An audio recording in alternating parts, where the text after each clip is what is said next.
That boy is got on the Egyptian. Something. What's that? Do you want to build a business in your finances, your sales team to live long, way long after you are? The second case study here is Colonel Sanders. I love referencing Colonel Sanders a lot. Because a lot of people think, man, I'm too old or I'm too young to start a business. This case with Colonel Sanders, too old. He was 65 years old when he started Kentucky Fried Chicken.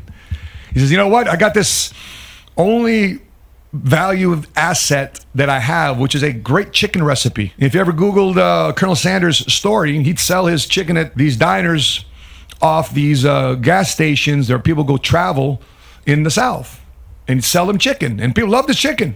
He had a very good chicken recipe. And when he retired, he got the Social Security check of a couple $100. He's like, no, I'm not living on Social Security with just a couple $100. I'm not living my life this way. Let me make a long story short. Nearly 1,000 no's kept coming his way about his chicken recipe. Well, guess what he still did? He still pressed on, still moved forward because he had faith. By the way, he is not a believer. Colonel Sanders, before this process, was not a believer. He wasn't a church-going, Bible-banging, believing in Christ, CEO chicken recipe having Colonel Sanders. He was just a dude that refused to live on a couple $100 of Social Security on a monthly basis. And he did something about it. Instead of complaining, I don't have the resources, he accessed something like, what do I have in my hands? I do have a resource. That resource is a great chicken recipe. And you guys know the story.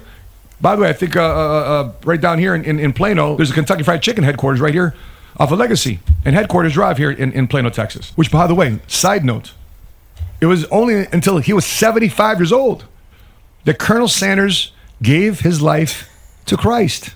That's right. You thought this good old boy from the South never believed in a Father and a Creator? No, it wasn't until 75 years old that he took the beloved prayer to give his life to Christ. And what did God do to his business? Pow, pow, expanded. And to this day, it's still in business.